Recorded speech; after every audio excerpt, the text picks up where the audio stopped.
नमस्कार। आज मैं फिर आपके सामने अपराध की एक और घटना लेकर आया हूं। आज की घटना बहुत हालिया तो नहीं है, लेकिन कोई 2 महीने ही पुरानी है।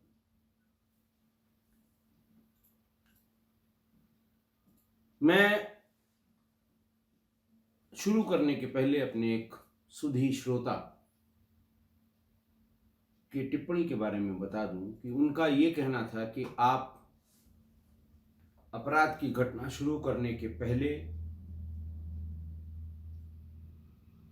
दिनांक यानी डेट और एपिसोड नंबर जरूर बोल दिया करिए। इससे इस एपिसोड को ढूंढने में आसानी होगी। आपकी बात से सहमत हूं। कल ये कमेंट मैंने अभी अभी देखा है। कल से मैं जरूर आपको डेट और एपिसोड नंबर शुरू में ही बता दिया करूंगा। आज जो वाकया है वो हरियाणा के पलवल जिले का है। तारीख थी 28 सितंबर 2022। 28 सितंबर 2022 को पलवल नेशनल हाईवे पर सुबह स्कूल आते समय गुदराना के सरकारी स्कूल के मास्टर गजेंद्र सिंह अपनी मोटरसाइकिल से वो अपने गांव औरंगाबाद से गुदराना स्कूल आ रहे थे। किसी एसयूवी ने इतनी जोर की टक्कर मारी कि वो बहुत दूर जा गिरे और मौके पर ही उनकी मृत्यु हो गई। हल्ला हुआ। गांव के गुदराना गांव के लोग, स्कूल के बच्चे और बहुत ढेर सारे टीचर्स भी मौके पर इकट्ठा हुए। गजेंद्र के भाई भूपराम ने, परिवार को पता लगा, परिवार भी पहुंच गया। गजेंद्र के भाई भूपराम ने पुलिस में एक्सीडेंट में मौत की एफआईआर लिखवा दी कि मेरे भाई इस तरह से गांव से स्कूल आ रहे थे और एसयूवी की टक्कर में उनकी मौत हो गई। पुलिस ने पंचायतनामा किया, पोस्टमार्टम के लिए बॉडी को भिजवा दिया। बॉडी लेके जब पोस्टमार्टम हाउस से लोग आए घर की तरफ, तो उन्होंने नेशनल हाईवे जाम कर दिया। आसपास के कई गांव के लोग इकट्ठा हो गए। सीनियर अफसर्स और पलवल के एसपी दीपक गहलावत, डीएसपी और तमाम लोग वहां इकट्ठा हुए। कई थानों का पुलिस भी लाया। पूछा गया कि भाई आखिर आप क्या चाहते हैं, क्या शिकायत है आपकी। उन्होंने कहा साहब पिछले 1 महीने में कम से कम 5-6 सड़क दुर्घटनाएं इस नेशनल हाईवे पर हुई हैं। नेचुरल है कि वाहनों से हुई हैं, लेकिन पुलिस ने आज तक कोई वाहन नहीं पकड़ा, न वाहन चालक पकड़ा, न किसी के खिलाफ कार्रवाई हुई। ऐसे तो लोग रोज एक्सीडेंट में मरते रहेंगे। पुलिस अगर कार्रवाई करेगी तभी इस तरह के एक्सीडेंट्स पर रोक लगेगी। दूसरी बात वही हमेशा जो की जाती है साहब कि इसके और इसके बीच में स्पीड ब्रेकर्स बना दिए जाएं। खैर, समझा बुझा के किसी तरह से काफी लंबे समय के बाद जाम को अधिकारियों ने खुलवाया, लेकिन अधिकारियों को बहुत मशक्कत करनी पड़ी। वहां पर गहलावत साहब ने अनाउंस किया कि नहीं, हम इस घटना में जिस गाड़ी ने मां साहब को टक्कर मारी है, हम उसको जरूर पकड़ेंगे। और वहीं पर उन्होंने एक टीम बना दी और ये बताया कि डिटेक्टिव सेल के इंचार्ज विश्व गौरव, इंस्पेक्टर विश्व गौरव को इस टीम का इंचार्ज बनाया गया है और वो ढूंढकर उस गाड़ी को ले आएंगे। जो भी उसका ड्राइवर होगा उसे सजा मिलेगी। इस आश्वासन पे लोग अपने अपने घर चले गए। बहुत रोष था वहां ग्रामीणों में। नेशनल हाईवे है, रोज कोई न कोई वाहनों की चपेट में आ रहा है और पुलिस किसी भी वाहन को न पकड़ पा रही है, न उसके ड्राइवर के खिलाफ कोई कानूनी कार्रवाई हो पा रही है। बहरहाल विश्व गौरव जी ने अपनी टीम के साथ काम करना शुरू किया। एग्जैक्टली वहां पर कोई सीसीटीवी नहीं लगी थी क्योंकि वो थोड़ा सा विरल सा इलाका है, बहुत घनी आबादी का इलाका नहीं है कि किसी न किसी के यहाँ के सीसीटीवी से कोई फुटेज मिल जाए। लेकिन तुमसरा गांव का जो टोल प्लाजा था और वहां से थोड़ी दूरी पर एक ढाबा था, इन दोनों में सीसीटीवी लगे हुए थे। पुलिस ने शुरू करने के लिए इन्हीं सीसीटीवी की फुटेज निकाली।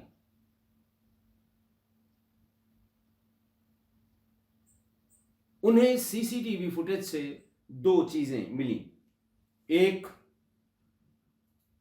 तो दुर्घटना के समय कार होडल से पलवल की तरफ आती हुई दिखाई दी। एक कार होडल से पलवल की तरफ आती हुई दिखाई दी और थोड़ी देर बाद वो कार भी और साथ में एक एसयूवी भी बहुत तेजी से ढाबा क्रॉस करते हुए और टोल से पास होते हुए दिखाई पड़ी। पुलिस ने कैलकुलेट किया कि जिस समय की यह घटना है, लगभग उसी समय पर कम से कम ये दो गाड़ियां वहां से पास हो रही होंगी। कुछ ट्रकों के नंबर भी लगभग उसी समय में, यानी अगर सुबह 8:10 की ये घटना है जो आई विटनेस अकाउंट ने बताया या 8:30 की है, उसके आसपास टोल तक पहुंचने वाले या टोल से निकलने वाली गाड़ियों को, जिनका घटना स्थल पर पहुंचने का समय लगभग 1 घंटे था या 45 मिनट था, ये चीजें निकाली गई। निकालकर इनके चालकों को ढूंढा गया। ढूंढते ढूंढते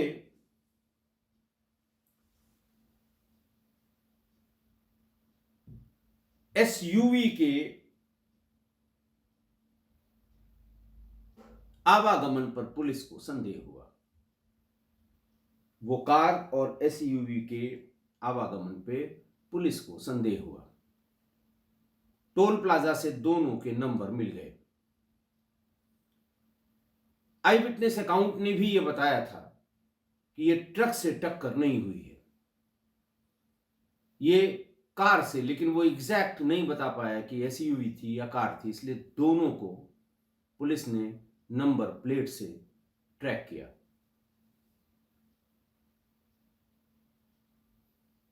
एसयूवी गाड़ी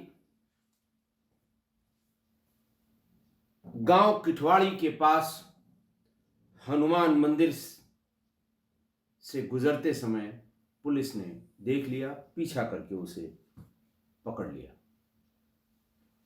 उसमें रोहतास निवासी मित्रौल और दीपक निवासी श्रीनगर उस समय बैठे हुए थे जिस दिन घटना हुई थी। आगे की पूछताछ में जब सब बातें पता लगी तो ये पता लगा कि उस दिन ये दो लोग गए थे। इनके नंबर लिए पुलिस ने, लोकेशन निकलवाई। घटना के दिन उसी रोड पर वहीं से वो गाड़ी गई और आई। पुलिस ने फिर पूछताछ शुरू की। आप समझ ही रहे होंगे कि पुलिस पर दबाव था। पुलिस को ये भी डर लग रहा था, जल्दी नहीं अगर गाड़ी पकड़ी गई, ड्राइवर नहीं पकड़ा गया, तो अगली दुर्घटना यानी एक्सीडेंट कभी भी हो सकता है। अगली दुर्घटना में फिर सड़क जाम होगी, फिर हम वहां जाएंगे छुड़वाने के लिए, फिर हमें जवाब देना होगा। इसलिए पुलिस दबाव में थी। पुलिस ने रोहताश, जो मित्रौल का रहने वाला था, और श्रीनगर के रहने वाले दीपक, दोनों मित्र थे, दोनों की थाने पर अच्छी खातिरदारी की। खातिरदारी से रोहताश का मुंह धीरे धीरे खुलने लगा। रोहताश ने बताया कि मेरी ससुराल और मास्टर गजेंद्र सिंह की ससुराल गांव कोंडल में है, और कोंडल आते जाते मेरे गजेंद्र सिंह मां साहब की पत्नी पुष्पा से संबंध हो गए।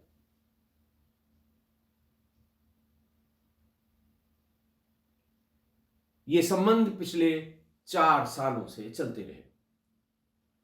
अचानक ये बात किसी तरह मां साहब के जहन में आ गई।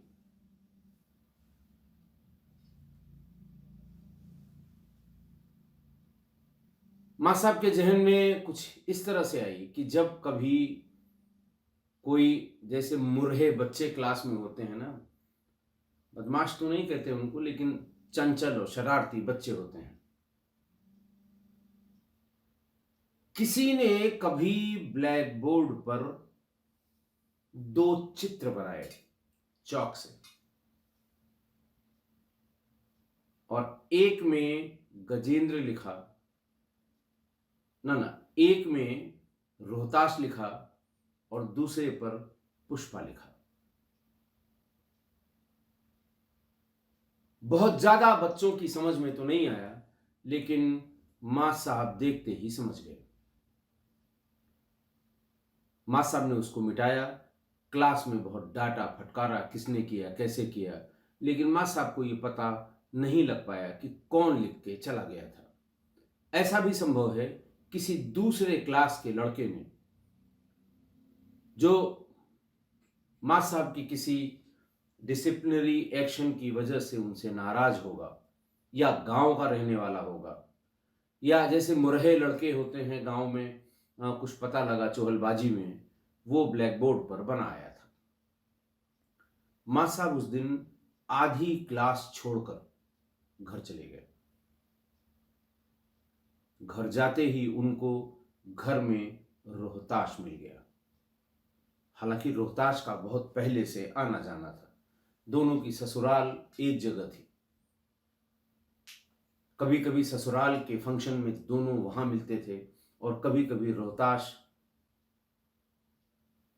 गजेंद्र सिंह मां साहब से मिलने गांव में औरंगाबाद आता था। लेकिन उस दिन वो उसे देखकर हैरान हुए, पूछा कैसे आना हुआ। ताजी ताजी वो बात ब्लैक बोर्ड वाली, वो उनको याद थी।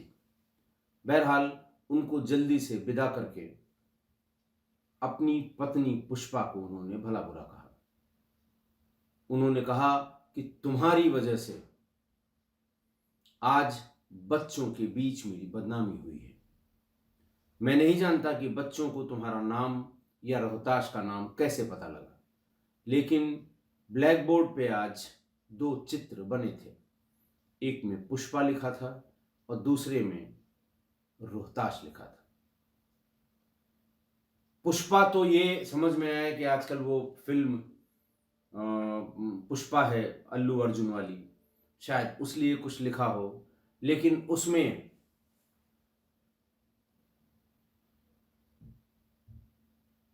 रोहताश नाम का कोई कैरेक्टर नहीं है। और ये बताओ कि आज वो क्यों आया था।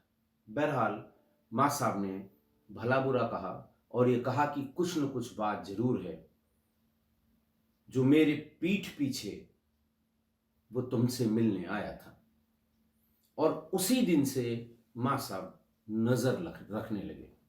बीच बीच में स्कूल छोड़कर आ जाना, बीच बीच में स्कूल में अपना कोई काम बता के घर पे आ जाना, कभी कभी तुरंत जाना और 1 घंटे में लौट आना। पुष्पा को भी ये समझने में देर नहीं लगी कि इन्हें शक हो गया, मां साहब को शक हो गया।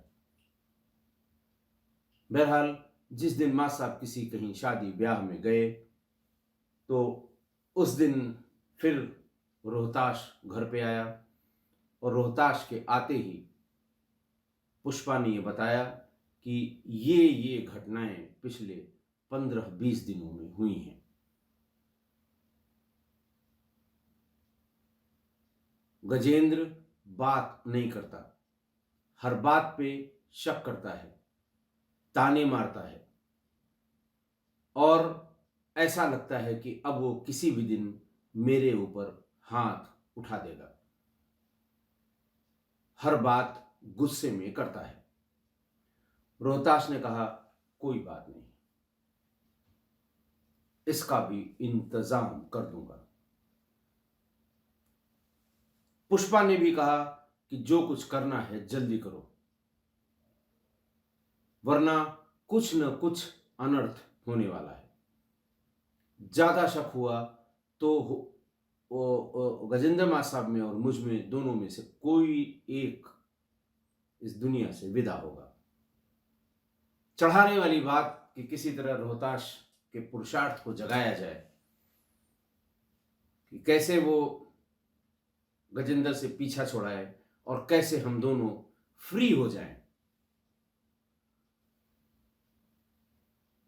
प्लान बनाया गया, बड़ा फूल प्रूफ प्लान बनाया गया। बताया गया कि रोहताश एसयूवी चला रहा था, अनिल को एक कार से उसने भेजा, उस तरफ से वो गाड़ी आई, होडल से पलवल की तरफ, लेकिन पलवल न जाके वो मोड़ के फिर होडल की तरफ मुंह करके खड़ी हो गई और एसयूवी पहले से दूर पर पलवल की तरफ मुंह करके खड़ी हुई थी। जैसे ही गजेंद्र को मोटरसाइकिल पर आते हुए देखा, वैसे ही इशारा कर दिया। इशारा भी जो किया वो सिर के ऊपर दोनों हाथ मिला के जैसे ऐसे करते हैं, हाथ जोड़ने का।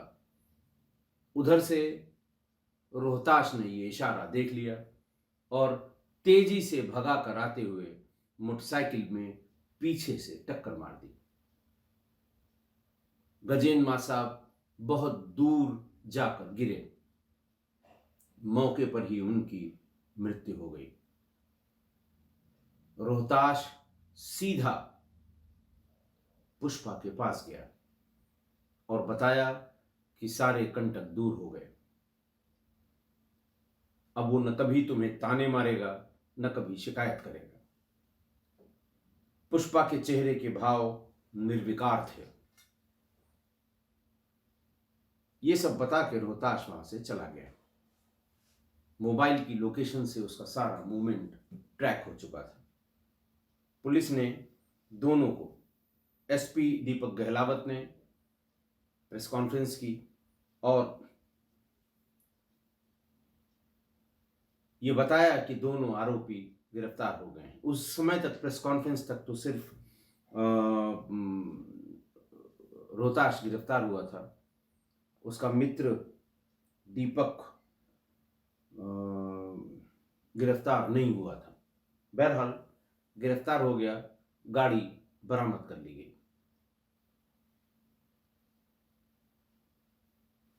गांव वालों ने भी दांतों तले उंगली दबाई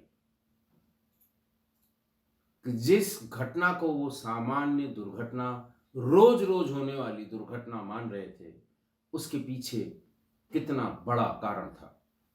और एजिटेशन जो था, एनएच का जाम किया जाना था, वो सिर्फ इसलिए था कि साहब ये रोज रोज लोग एक्सीडेंट में मर रहे हैं और पुलिस ने आज तक न किसी गाड़ी को पकड़ा न किसी ड्राइवर को गिरफ्तार किया। सिर्फ इसलिए दबाव बनाने के लिए पुलिस पर कि कुछ कार्रवाई होगी तो शायद इस तरह की दुर्घटनाओं में कमी आए। बहरहाल मां साहब अपनी जान से गए। आज की घटना में फिर अवैध संबंधों के कारण एक मास्टर की जान चली गई। अब इसमें मास्टर का क्या कसूर था? मां साहब तो सुबह अपना निकल गए, बच्चों को पढ़ाया, स्कूल टाइम ओवर हुआ, सरकारी स्कूल के मास्टर थे, थोड़ा समय की पाबंदी थी। काम जब खत्म हो गया तो वापस आ गए घर पे, खाना खाया, सो लिए, शाम को फिर घूमने निकल गए। उनके पीठ पीछे उनकी पत्नी क्या गुल खिला रही है, उन बेचारे को कैसे पता लगता? उनको कैसे पता लगता कि उनकी पत्नी पुष्पा हरजाई है, उल्टा है, कुलक्षणी है, व्यभिचारिणी है? उन्हें कैसे पता लगता? ये तो पता तब लगा जब बच्चों की, जैसे कभी कभी बच्चे किसी टीचर के पीछे पड़ जाते हैं, कभी कुछ लिख देंगे, कभी कुछ लिख देंगे, कभी पढ़ाते समय अपनी कॉपी में फोटो बनाने लगते हैं। इसी तरह किसी ने उनको चिढ़ाने के लिए पुष्पा और रोहताश लिखा था और तभी मां साहब को पता लग पाया। वो नहीं समझ पाए कि उनकी ससुराल का एक और दामाद, जो पुष्पा को साली और पुष्पा जिसे जीजा कहती थी, इन दोनों के संबंध हो गए। वैसे यहां मां साहब से थोड़ी चूक हुई, क्योंकि एक ही गांव या एक ही घर के दो दामाद ये रिश्ते में साढ़ू लगते हैं। जैसे एक ही गांव में के दो दामाद हैं, मतलब दो लड़कियों की शादी अलग अलग, गांव के दो लड़कियों की शादी अलग अलग आदमियों से, लड़कों से हुई, तो वो आपस में साढ़ू होते हैं। दो बहनों की शादी अलग अलग जिन व्यक्तियों से हुई, वो भी साढ़ू कहे जाते हैं आपस में। और इस साढ़ू के रिश्ते पर तमाम लोकोक्तियां ग्रामीण अंचलों में प्रचलित हैं। जो हिंदी हार्टलैंड के या हिंदी भाषाभाषी क्षेत्र के रहने वाले लोग हैं, वो अच्छी तरह जानते भी हैं और सुना भी होगा। एक बड़ी प्रचलित, वैसे तो कई हैं, लेकिन कुछ इसमें से ऐसी हैं जिनका जिक्र मैं यहां नहीं कर सकता। लेकिन एक जो सबसे प्रचलित लोकोक्ति है वो ये है कि साढ़ू के घर साढ़ू आया, साढ़ू के घर साढ़ू आया, जैसे आन गांव का कुकुर आया। मतलब साढ़ू के घर अगर साढ़ू आया है तो ये मान लें आन गांव का मतलब दूसरे गांव का कुत्ता आ गया है, इसलिए कि जब वो आएगा तो गांव के कुत्ते भूकेंगे। आप इसके पीछे छिपा हुआ निहितार्थ समझ सकते हैं, अच्छी तरह समझ सकते हैं। लेकिन ये बहुत ही प्रचलित लोकोक्ति है हिंदी भाषाभाषी क्षेत्रों में, खासकर उत्तर भारत में।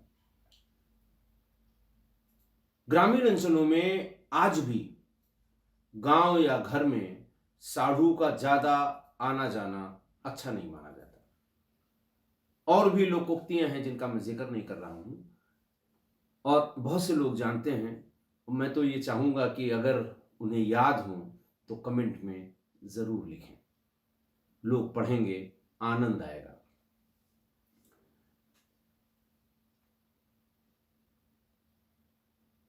ससुराल के दूसरे दामाद पर हमेशा शक की नजर से देखा जाता है, आज भी इसी परिवेश में, क्योंकि वो साली को उसके ससुराल में मिलने आया है, साली से उसकी ससुराल में, साली के ससुराल में मिलने आया है। थोड़े शक की बात हमेशा मानी जाती है। ये तो खैर माँ साहब को इतना ध्यान रखना चाहिए था, माँ साहब को भी थोड़ा उनकी भी थोड़ी सी गलती यहाँ लगती है। लेकिन आज की घटना के संदर्भ में अपराध की एक और बात मैं आपको बताऊंगा कि जब भी सड़क दुर्घटना में किसी की मृत्यु हो तो घटना पर संदेह जरूर करिए, क्योंकि किसी को एक्सीडेंट में मरा दिखा देना ये बहुत पुराना और सेफ मोडस ऑपरेंडी माना जाता है, जमाने से माना जाता है, कोई नई बात नहीं है। रोड पर एक्सीडेंट और रेलवे ट्रैक पर लाश, ये संदेहास्पद हैं, लेकिन दोनों ही हत्या के बहुत पुराने तरीके हैं।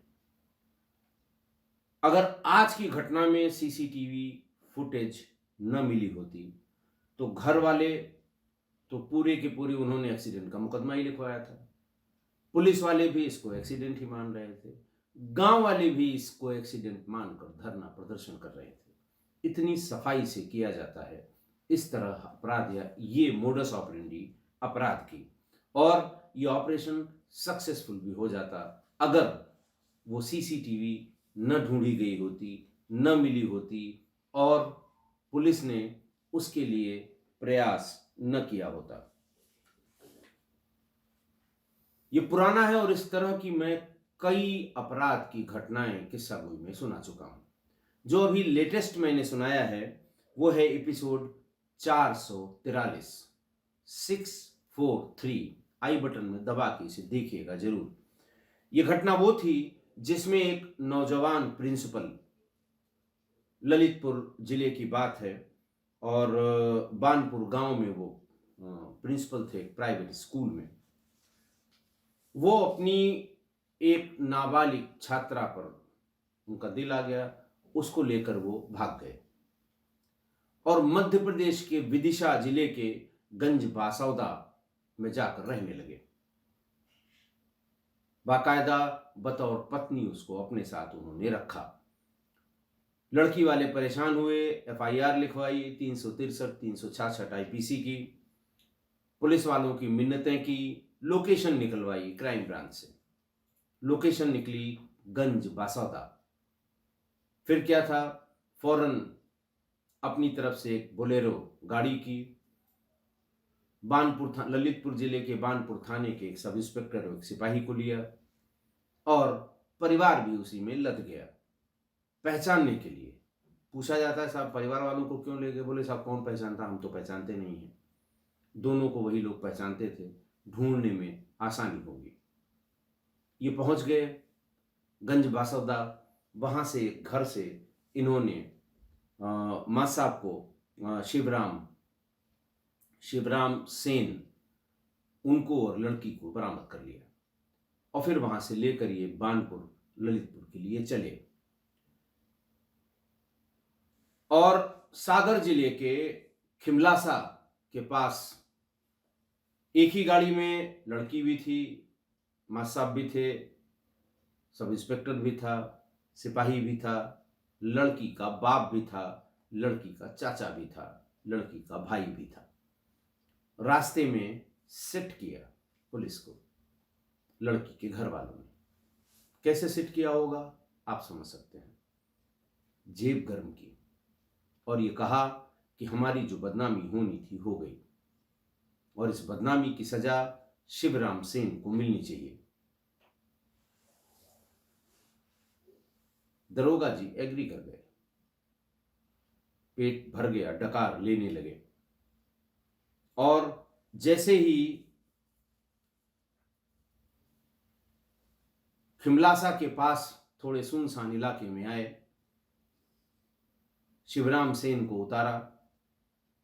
लड़की के बाप दरोगा जी ने और सिपाही जी ने वहीं सिर पर गाड़ी स्टार्ट करने वाले रॉड से मारकर उसकी हत्या कर दी। हत्या करने के बाद उसके ऊपर बोलेरो चढ़ा दी। फिर सबको लिया, थोड़ी दूर 20 किलोमीटर जाके एक ट्रक को पकड़ लिया। ट्रक ड्राइवर को भी पकड़ लिया, ट्रक ड्राइवर को अपनी गाड़ी में बिठाया। सिपाही जी उसकी ट्रक को लेके थाने पर पहुंचे, खिमलासा थाने पे। दरोगा जी ने एक एफआईआर लिखाई कि साहब एक अज्ञात व्यक्ति का शव फला जगह पड़ा हुआ है। हम पीछे पीछे आ रहे थे, हमने देखा कि इसी ट्रक वाले ने ये एक्सीडेंट किया और संभवतः उस व्यक्ति की मृत्यु हो गई। हम लोग उस व्यक्ति को नहीं जानते। मानवता के नाते हम लोगों ने आगे दौड़ाकर ट्रक को पकड़ लिया। ड्राइवर को अपना वहां खिमलासा थाने के दरोगा जी ने 4 लाठी मारी भी, हवालात में कर दिया। बाप बाप चिल्ला रहा था वो कि साहब मुझसे कोई मतलब नहीं। लेकिन आप समझ ही रहे हैं कि दरोगा जी और सिपाही जी ने खिमलासा थाने के दरोगा जी को समझा लिया। बहरहाल शिवराम के पिता को जब ये पता लगा, उन्हें समझने में देर नहीं लगी। 4 साल तक उन्होंने इसका पीछा नहीं छोड़ा। डीएम सागर ने एक मैजिस्ट्रियल इंक्वायरी करा दी। सारी चीजें खुलकर सामने आ गई। पोस्टमार्टम रिपोर्ट बहुत बड़ा सहारा बना और फिर 1 नवंबर 2022 को दरोगा जी श्री राजेश तिवारी और सिपाही जी शिवराम प्रजापति, उनके साथ 5 और लोग, यानी ये दोनों मिला के 5, कातिल दरोगा और कातिल सिपाही सहित लड़की के माँ बाप, इन सबको सागर डिस्ट्रिक्ट कोर्ट में, सागर के डिस्ट्रिक्ट एंड सेशंस जज ने आजीवन कारावास की सजा सुनाई। आप देखिएगा, जो मैंने एपिसोड 643 में इसका डिटेल बताया है। कहने का आशय सिर्फ ये कि अगर कोई भी दुर्घटना जो साधारण सी दिख रही हो, जिसको लोग भी कह रहे नहीं नहीं भाई ये तो एक्सीडेंट ही लगता है, इसकी गहराई जरूर देखें। आप भी देखें और पुलिस को भी चाहिए कि एक्सीडेंट्स को गहराई से देखा करें। पता नहीं किसने दिमाग लगाया हो। और आज की घटना में पुष्पा, अब आप सोच लीजिए, फिल्म भी पुष्पा थी एक।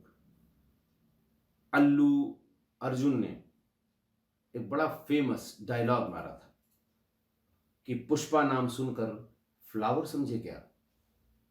फ्लावर नहीं, फायर है। आशा है आप मेरी इस बात से सहमत होंगे। आज के लिए इतना ही। बहुत बहुत धन्यवाद।